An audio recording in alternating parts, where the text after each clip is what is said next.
2013, uma agenda regressiva? O ano dos movimentos sociais? A análise da conjuntura da semana é uma releitura das notícias do dia publicadas diariamente no sítio do IHU.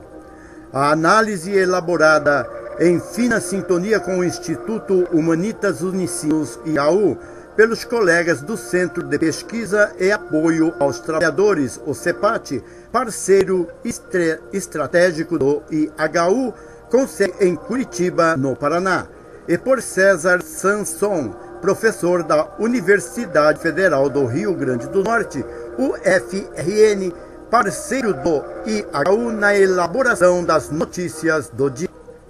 Sumário 2013, traçados, reforma agrária, da estagnação para a regressão, povos indígenas, entraves ao movimento, política habitacional, a urbanização, avanços tímidos, desafios enormes, refrutadas pela macroeconomia rentista, opção pelas políticas sociais compensatórias, hegemonia das forças conservadoras, um ano. Os movimentos sociais ficam a semana em frases e tuitadas. Eis a análise. O ano de 2012 foi regressivo quando olhado sob a perspectiva dos movimentos sociais. Na área social, ambiental, permanências e retrocessos do que avanços. O ano de 2013, desde janeiro, anunciava mais do central. Permanece na economia como meio e fim na governamental de inclusão social. Do modelo em curso sugere já não se trata de um modelo de transformação vista consumista e mitigação da pobreza via programas e políticas sociais. A prenda oficial em janeiro de Dilma Rousseff. A presidente começou o ano recebendo alguns dos principais executivos do país. Dilma em começar o ano ouvindo o capital, o movimento social. Faz sentido, é a economia.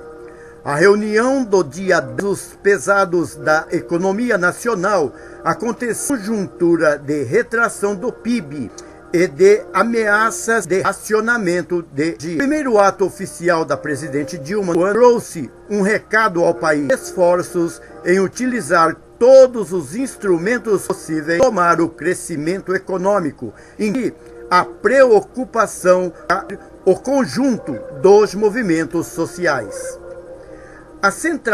A centralidade e prioridade do governo, retração do PIB, desindustrialização, equilíbrio superávit primário, metas da inflação. O economista Carlos Lessa, o Brasil continua fazendo variamente de estabilização, não de desenvolvimento. Adote um discurso de desenvolvimento. Dilma Rousseff, a economia. A economia em primeiro lugar e a dados e arranjos com base de apoio à manutenção dos partidos e agrupamentos na área do social, a prioridade continuará sendo o Brasil Carinhoso, programa assistencialista de complementação ao Bolsa Família. As estruturantes do social como educação, saneamento, moradia, reforma agrária, terras indígenas, questão ambiental, muitos estarão presentes apenas na retórica discursiva política, se traduzirão em políticas efetivas do governo. Estes temas entrarão na agenda proporciona capacidade de pressão do movimento social, como ocorre nos dias. O tema social para o governo será o mercado de trabalho, com ter ascendente a oferta da prioridade da agenda econômica.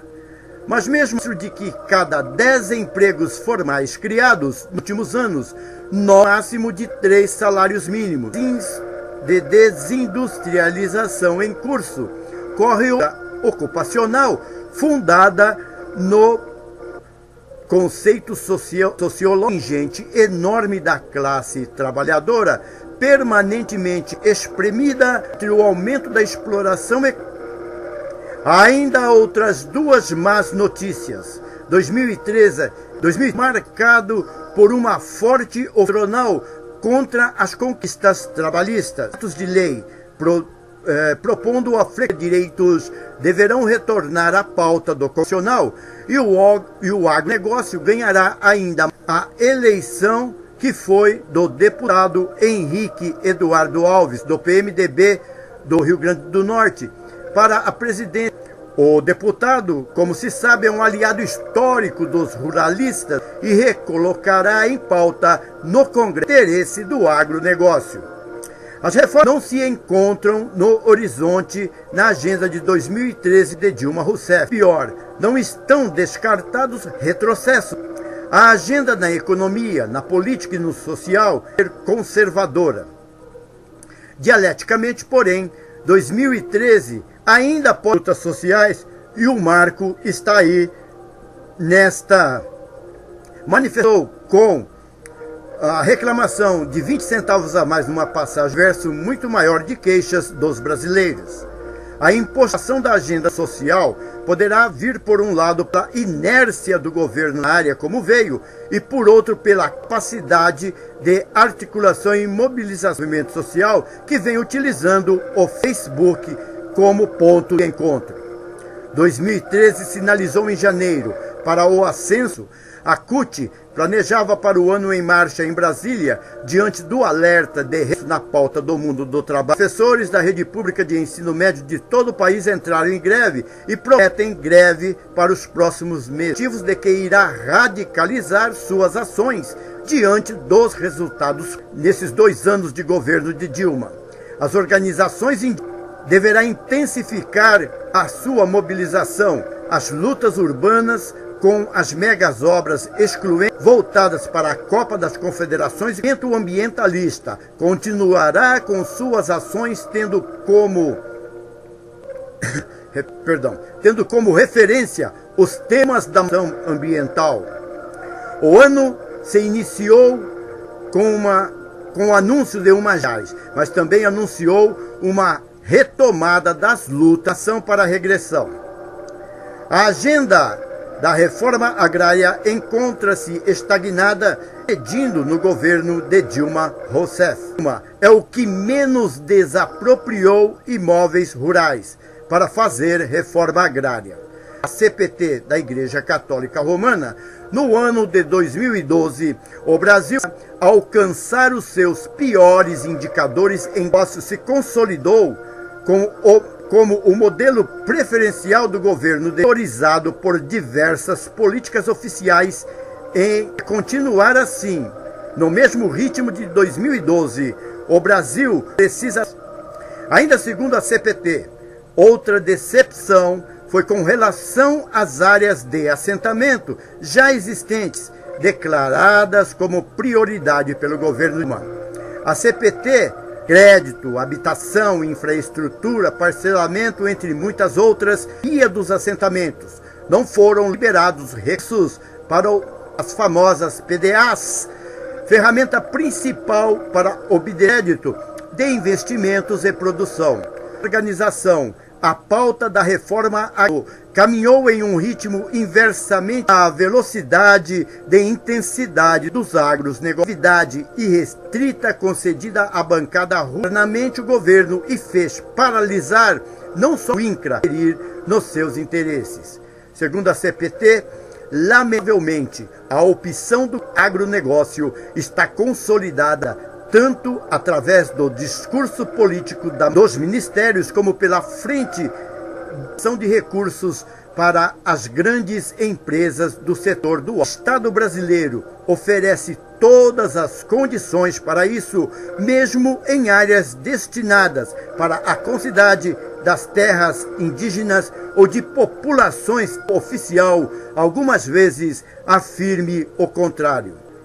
A hegemonia do MST, da coordenação nacional, o grande entrave é, sem sombra de dúvidas, os 80 e todas as melhores terras do Brasil são utilizadas para soja e milho, pasto e cana-de-açúcar Stedley vai mais além e destaca que apenas os fazendeiros que possuem áreas acima de 500 hectares controlam 85% do valor da produção agropecuária destinado agregado para a exportação direta. O agronegócio, ele reafirma Stedley, para quem somos produtores de matérias-primas vendidas e apropriadas a 50 empresas transnacionais, preços, a taxa de lucros e, evidentemente, em 2012, o Brasil precisa comprar feijão preto da China, comenta Stedley. Também da coordenação nacional do MST. O governo Dilma é dessa aliança com o agronegócio que se aliou com as empresas transnacionais. O governo está iludido, a mídia dá a essa aliança e com os saldos da comercial que, embora favorável ao Brasil. Este modelo, diz Stedley, é sustentável para o meio ambiente, pois pratica monocultura e destrói toda a biodiversidade existente, agrotóxicos de forma irresponsável. O resultado agrícola mundial, mas consome 20% de todos os venenos que há no mundo, afirma. O problema é que o governo mostra disposição para a motivação no governo de Dilma para tratar seriamente esses temas. Por um lado, estão cegos pelo sucesso burro nada a ver com o projeto de país, e por outro lado, há um contingente de técnicos bajuladores que cercam os ministros sem experiência da vida real, que apenas analisa eleitoral ou se é caro ou barato, de João Pedro Stedley. Segundo ele, ultimamente inventaram muito caro assentar famílias, que é necessário primeiro resolver os problemas dos que já têm terra e os sem terras que esperam. Esperar o quê? O trabalho doméstico ou migrar para o estado de São Paulo? Prometeu que neste ano de 2013, as apropriações. A regressividade da agenda social no mundo rural acompanha também as populações de prioridade. Não atingiu apenas os sem terras, dos quilombolas, dos indígenas, as ribeirinhas, produtores tradicionais, bem como os agricultores sofrem os efeitos de uma seca sem dimensões, graça no Nordeste brasileiro. As esperanças de retomada da agenda dos povos do campo, movimento social. Um fato alentador foi a realização, no ano passado, agosto, da União dos Trabalhadores, Trabalhadoras e Povos do Campo, das Uniu, naquele dia, cerca de 7.000 pessoas em Brasília. A perspectiva 13 é de que os povos do campo coloquem em marcha as lutas unificadas e a responsabilidade da reforma agrária e da defesa das comunidades tradicionais ameaçadas de desenvolvimento. Se por um lado a agência da reforma agrária vem aos poucos desaparecendo do horizonte da questão indígena, ela sequer entrou na esquerda brasileira que hoje ocupa demasiadamente neste período. Se pelo cumprimento dos nossos, para não perder esses direitos que são reconhecidos. É de se atentar que a organizações da Amazônia Brasileira, a COIAB, dos presidentes Lula e Dilma, ocuparam menos terras em número e extensão do que Fernando Henrique Cardoso Collor de Mello, a reportagem do site Brasil de Fato. Na avaliação a razão para este retrocesso está na opção de modelo desenvolvimentista para o campo e para as florestas pelos governos nesta última década. Pelo do governo ligado aos movimentos sociais, expectativa, mas ele faz uma aliança com os latifundiários e adoras, deixando nossos interesses, lembra Rildo, senador da Articulação dos Povos Indígenas do Brasil. Execução do orçamento indigenista ao longo do último ano. Roberto Antônio Liebog, da Coordenação do Indigenista Missionário CIMI, fundamentais para a garantia da vida dos povos indígenas tiveram, ainda na sua análise, a falta de uma atuação mais decisiva por parte do governo é demonstrada pelas 339 terras que ainda encontram-se sem nenhuma providência do poder público do governo da senhora Dilma Rousseff. Mais clara ainda a negligência se olharmos apenas 7 terras indígenas foram homologadas pela Presidente da República.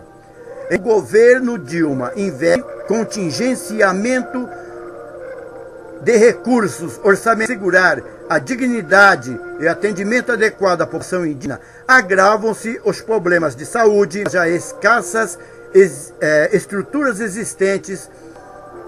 O membro do CIMI, Roberto Antônio Liebgott, CIMI do Rio Grande do Sul, ele comenta que ao fazer uma retrospectiva da política indígena em 2012, com absoluta falta de disposição política por parte para que os programas e projetos que beneficiem as comunidades indígenas sejam efetivamente executados.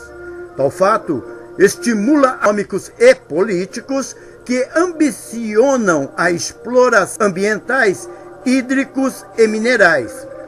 O desenvolvimentismo próprio de Dilma visa essencialmente os grandes conglomerados econômicos, independente de povos, culturas, pessoas e do ambiente.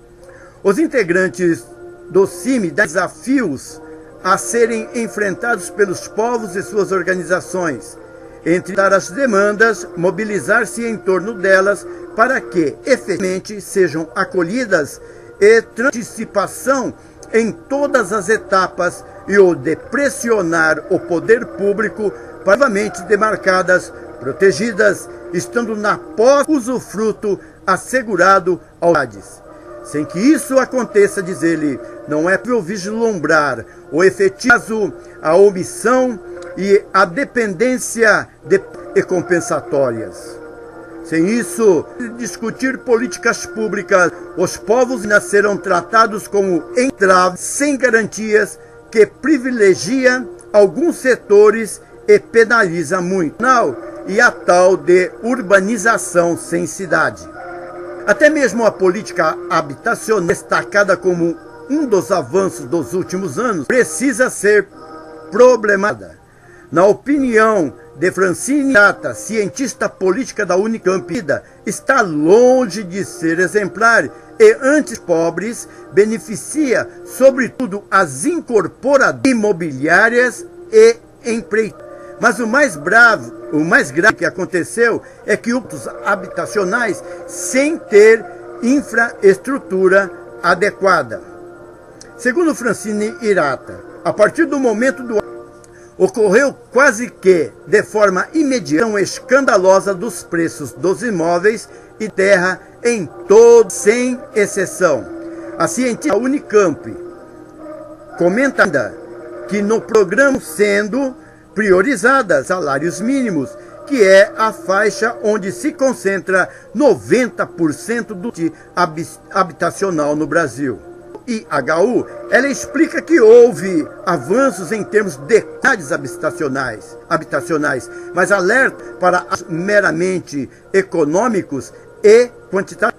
Irata destaca que se os últimos relatórios apontam a entrega de quase moradias, é necessário sublinhar, em contrapartida, a famílias com renda de até R$ 1.600 mensais. Faixa esta onde se concentra o déficit habitacional no Brasil, além do fato de haver uma faixa de maior renda. Continua Irata, se compararmos outubro de 2011, segunda fase do programa Minha Casa Minha 1,9% de unidades contratadas foram entregues para a renda entre R$ 1.600 mensais, o que corresponde a 4.475 unidades contra 253 para os mais bem. A crítica mais contundente de Irata, entretanto, o programa Minha Casa Minha Vida para a consolidação do padrão periférico de urbanização, a construção de grandes conjuntos nas periferias metropolitanas com cidade, ou seja, a instalação de conjuntos habitacionais em áreas distantes, coladas do conjunto estrutural, existência ou insuficiência de transporte público, saneamento do território segregado. Um dos sucessos do programa mas mesmo assim a pesquisadora chama atenção. Preciso salientar a permanência de péssimas ações de trabalho em obras por todo o país, sobre questões salariais ou sobre o tipo de contrato de trabalho que seria adotado. As empreiteiras têm terceirizado aos gatos e súbditos sem capacidade de fiscalizar, reafirmando uma tradição de desrespeito aos direitos básicos do autor. Na mesma linha de raciocínio, Ander Luiz Moreira comenta: os governos têm sido mais do que omissos, têm sido cúmplices da injustiça que padecem. Famílias empobrecidas nas cidades estão sendo tratadas como se fossem em ação imobiliária assola as cidades. Mas observado pelos senhores políticos que até agora não entenderam o movimento social que ocorre em todo o país, os avanços tímidos e os desafios enormes contrapondo a estes avanços tímidos. A inclusão social avançam de forma muito tímida, quase imperceptível. Nas portas dos hospitais, a falta de uma educação de hoje ela nem informa. Haja vista a política da continuidade. Não precisa, basta frequentar as aulas e não ter falta de educação. Os indicadores, segundo a Frade, apontam indigentes. Os resultados do IDEB são o retrato desta tragédia. Quando o ex-presidente Lula assumiu o governo federal em dos movimentos sociais da educação, era de que sombra a dúvidas uma mudança no setor da educação no Brasil. Esperava-se que Lula que priorizasse o ensino público de qualidade todas. O democrático e dialogar com os movimentos sociais, as ações do governo Lula não são efetivas em relação às administrações anteriores movimentos sociais. O quadro com Dilma está pior, não difere do que vinha acontecendo. Os avanços alcançados são resultantes da luta social aqui, a implantação do piso unificado nacional são.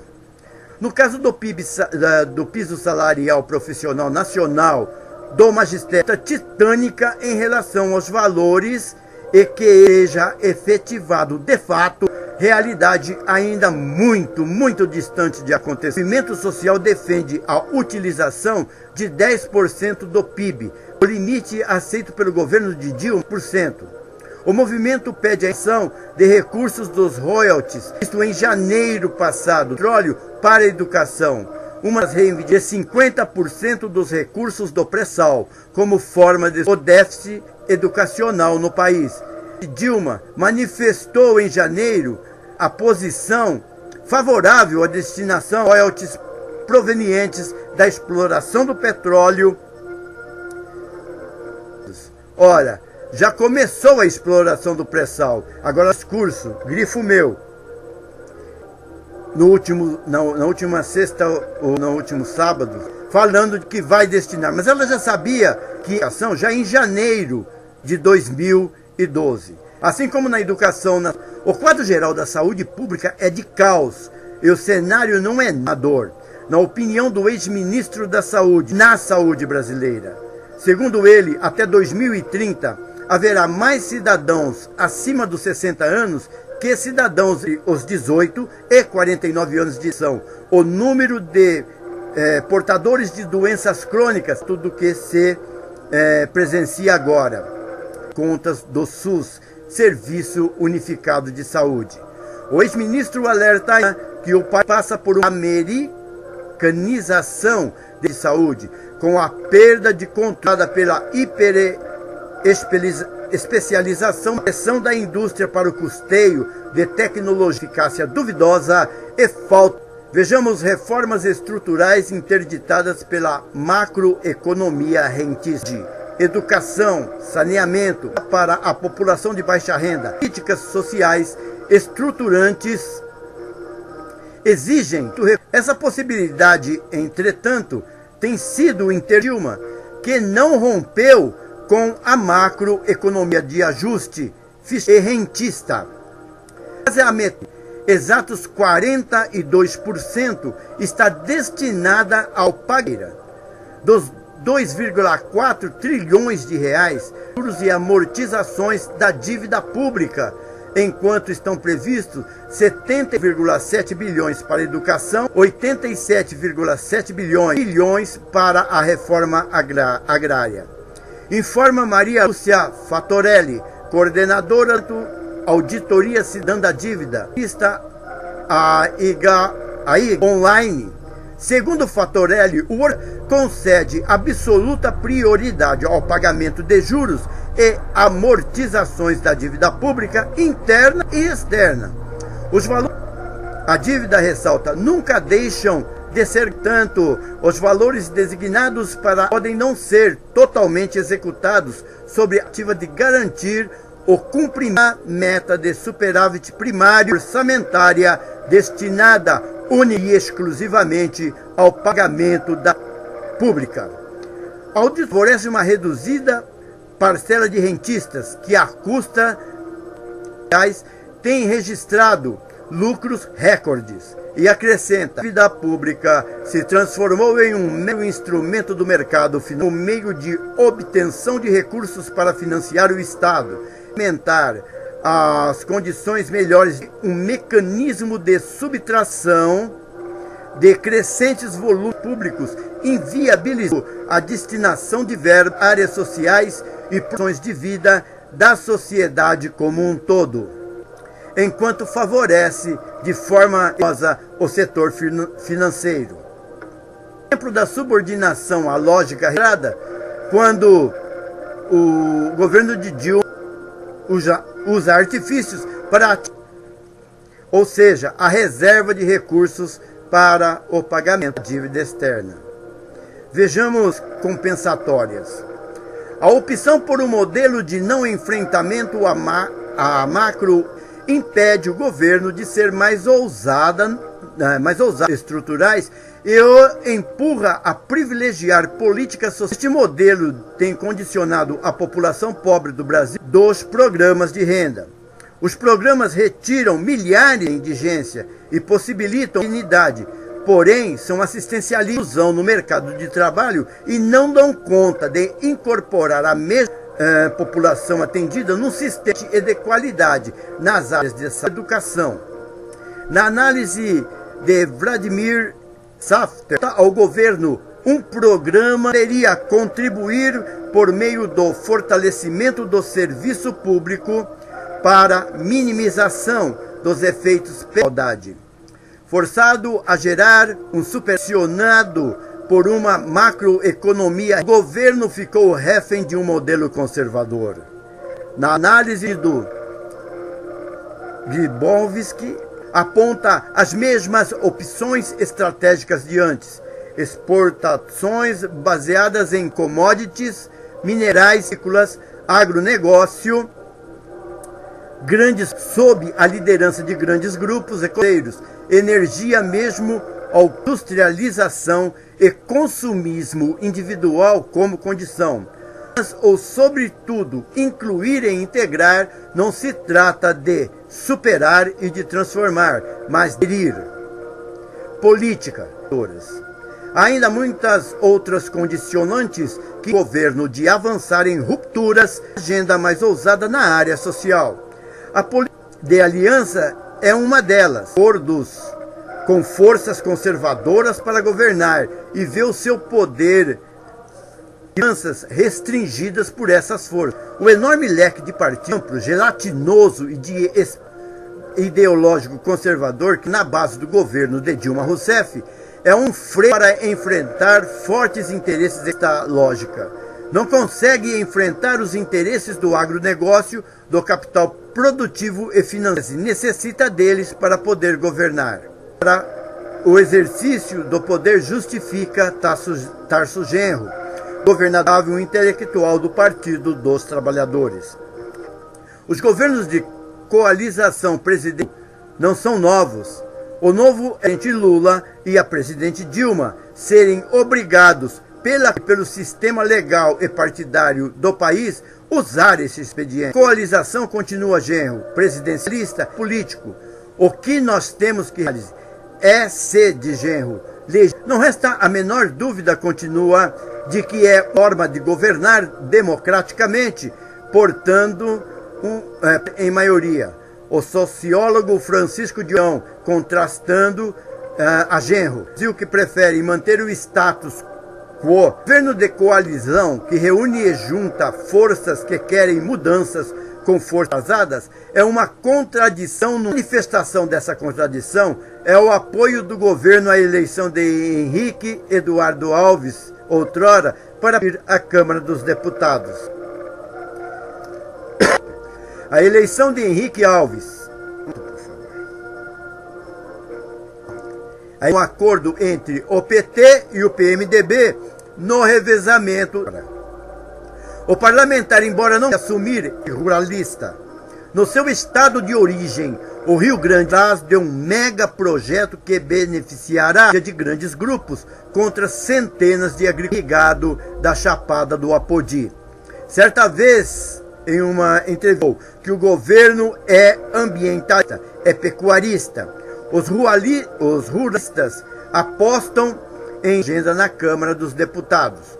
O próprio Henrique Eduardo Alves, que nos últimos tempos de corrupção, já sinalizou em reunião com a Frente Parlamentar, que agrega 237 parlamentares, que deverá atender às reivindicações dos ruralistas, entre as quais se destacam a Constituição Especial para analisar a proposta de emenda constitucional, a PEC, que dará ao Congresso a prerrogativa de elaboração de um projeto de lei que defina trabalho escravo e a filização da legislação trabalhista rural. Henrique dos Deputados é um desastre para os movimentos sociais, aos interesses dos ruralistas e do agronegócio.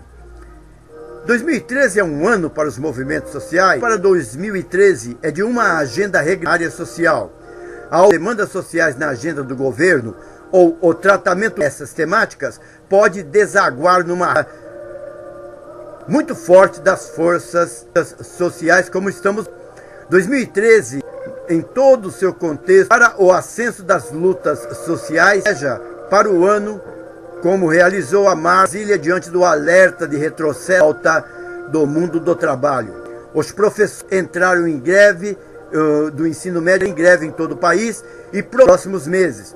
O MS de que irá radicalizar as ações diante dos resultados da reforma agrária.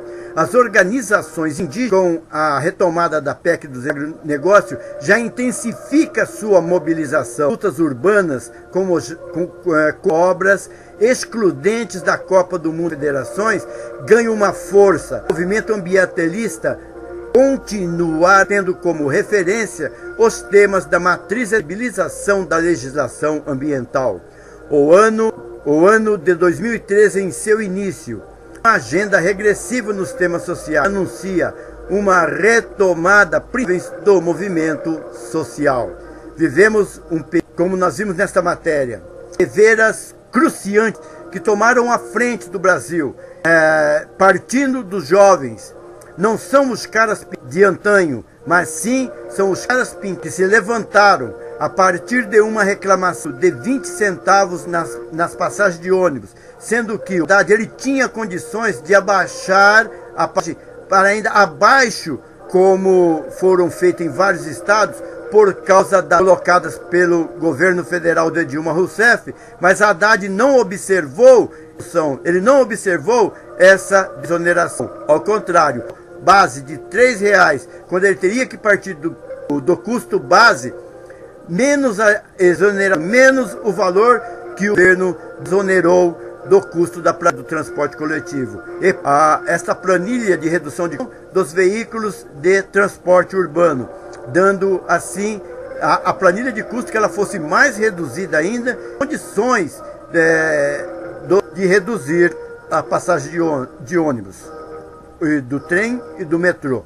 Sob uma ditadura de esquerda, mas com apoio de empresas que se apoderaram das grandes obras realizadas. A Copa das Confederações e a Copa do Mundo do ano que vem vai rolar. Publicamos uma matéria ontem acerca disso. Arrefecer, e o governo ele tem que tomar do governo de fato e voltar, porque a fome, a miséria, a cultura educacional, a falta de condições de trabalho, educadores e para outros técnicos, ela é muito grande. Não vai adiantar trazer de médicos do exterior, principalmente de Cuba, cuja vida é Cuba, se não tem estrutura de equipamentos para que esses médicos... O Nordeste brasileiro está morrendo, a população tem a sua atenção voltada de bilhões e bilhões à FIFA do senhor Blatter. É uma vergonha um país realizar as competições esportivas, eu não sei a mundo de quê. Se a dona Dilma diz futebol, o seu espírito é fome, é miséria, é atendido em suas reivindicações. O dinheiro que ela gastou, o dinheiro que ela empenhou, o caso mais vergonhoso da Bahia, que por 15 anos, mais de 100 mil, acho que é 117 mil mensais, o governo vai continuar pagando. Eu agradeço a vossa atenção. Estamos gravando outros vídeos, atingir o objetivo de esclarecer acerca dessa esquerda que se implantou e que vai aos de ultradireita. Os bancos são as megas de construção. Continua do governo Lula, foi simplesmente as moscas. Demais. Obrigado. Muito obrigado.